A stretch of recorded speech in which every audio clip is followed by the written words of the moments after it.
Steve Jobs is well known for his design, aesthetics, and ability to create innovative products. But he is also unparalleled in marketing and branding. And we're going to look at a few of the things he had to say about branding in particular. Marketing is about values. And what Steve meant by this is the world is noisy and we have to communicate through this noise and stand out. So a lot of you may be familiar with you need to differentiate yourself. But if you dig a little deeper into that, there's a core component of your company that you are trying to express to the world. This core component is being delivered by vehicles. And these are the little messages that go out to the world and tells the world what you're about.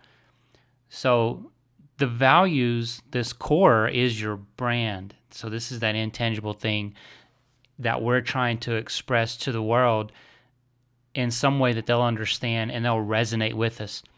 And that goes back to as well defining your target market, because you have to resonate with a group, not with everyone. You're not going to resonate with everyone. You've got to resonate with a particular group.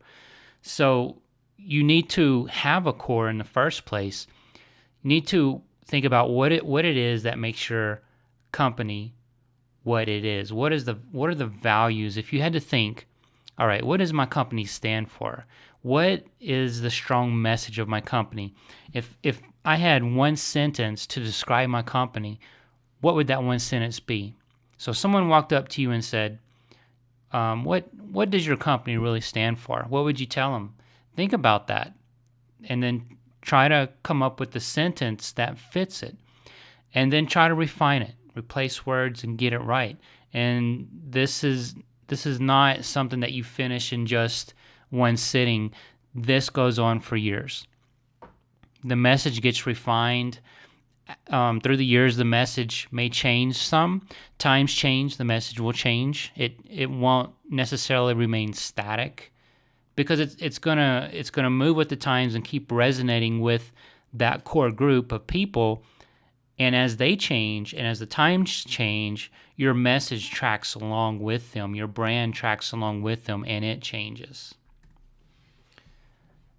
And Steve also said we have to be really clear on what we want them to know. So this is the part about getting your message right. Your brand is the core inside the company. That's the value, are the values of what the company stands for. But no one's going to understand that but you, the person that created the company and the person that understands those values. So the core needs a way, the brand needs a way to express itself. That's where this message comes in. This message is a delivery vehicle for the brand to get out to the customers. So for it to get out through all this noise and reach the customers, it's got to be strong. It's got to be magnetic to that group. So the more you understand that group, the more they're going to be attracted to that message. The more a pathway is going to form between your company and your core group of customers. And that pathway or that channel is what the message travels on, and the message delivers what the brand is about. It is that expression. Steve also said that Nike, and this was during a talk in the 90s, and he mentioned that Nike was one of the greatest marketing companies in the universe. Well, why would that be with Nike? Because they don't talk about their product or compare themselves to a competitor such as Reebok. So you might be familiar with features versus benefits. You don't want to, like a car, for example, you don't want to talk about the knobs on the radio and how nice they are. You want to talk about the sound of the radio and what you're going to feel as you're listening. So you're not talking about features. You're transitioning into benefits. This is how your life's going to improve. This is how you're going to feel. You're getting that emotional connection. And then the part about Nike not comparing themselves to Reebok is that we're not even worried about our competitors. We're not going to compare ourselves to them because we're in a league of our own, is basically what that means. And Steve also said they not for Nike, they honor great athletes and they honor great athletics. So this was Nike. Nike had famous athletes in its commercials, and it was always about representing athletics. That's where it stayed, and that's the group it resonated with, and it became very powerful in its commercials. And he also said that's who they are, that's what they are about. So Nike made it very clear. We've got this core value of athletics. Our message is going to be about great athletes. Great athletes, athletes that our group of customers are familiar with. So we're bridging a gap there by using these great athletes that they're already familiar with, that they look up to. We're pairing ourselves with those great athletes. So that helps Nike tremendously in building a very strong brand because that message becomes very powerful. So Apple did the same thing with their Think Different commercials. They attached themselves to people that their core group of customers would be familiar with, and that made Apple parallel to these famous people and made their message strong and built their brand, made it stronger. And Apple just kept doing that. They kept finding all the different famous people that their group of customers would identify with, and they ran with it completely and created one of the most successful ad campaigns in history. So here's the big question that Steve posed. Our customers want to know who is Apple and what is it that we stand for? Where do we fit in this world? And I think this is a great question for any company that's looking to build a strong brand that they should ask themselves. So it's certainly a bigger picture view about where your company fits in the universe. And you've probably heard the expression, how are you going to make a dent in the universe?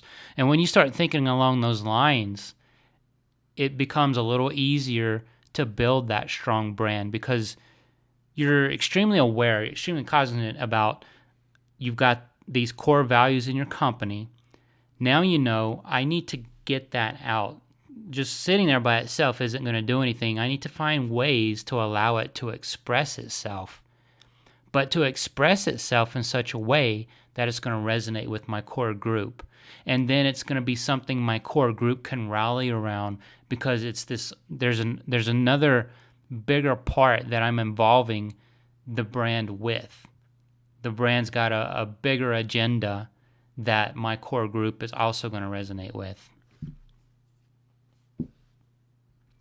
Now, getting into something a little more practical about the aspects of brand and in particular consistency, I'm going to stick with Apple here, talking about their logo. So this is the initial logo that Apple had, and a design agency actually put this logo together. One person in particular did this. And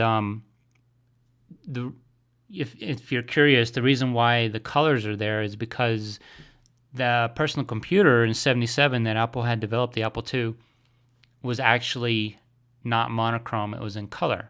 And the colors on the Apple meant to represent that. And then the bite in the Apple was just to make it a little different so that it's not just an apple, but there's a nice accent to it. And as well, the designer mentioned he wanted it not to be mistaken for a cherry, wanted it to look like an apple, so it gave it this scowl. So that's just a little trivia on that. Now, in regards to consistency, this is the original Apple. And then through the years, more apples came about, but you can still clearly see this is the same apple with different colors, different accents, but the brand is still there. And again, if we think about logo is the tangible expression of the brand or the company. It's putting a face on the company. And if you think of a company as a person, so people obviously have faces and they have personalities. A company doesn't have that. It's built from scratch, and you have to do all this. So the face is the logo, the personality is the brand. And going back to this logo here for Apple, the reason why it changes like this is because through the years, times change. Remember, we talked about that earlier. So as times change, your brand kind of needs to change with the times and stay modern. So that's what happened with these logos. You don't really see this one anymore. You see these, so that they are continuing to resonate with the core group as the core group changes with time. So I hope that helps a little bit and provides some interesting insight into what Steve Jobs had to say about marketing, and gives you a little bit more ideas about how consistency works with branding. Thank you. Thank you for watching, and for more great business tips like this, please visit bitesizebschool.com.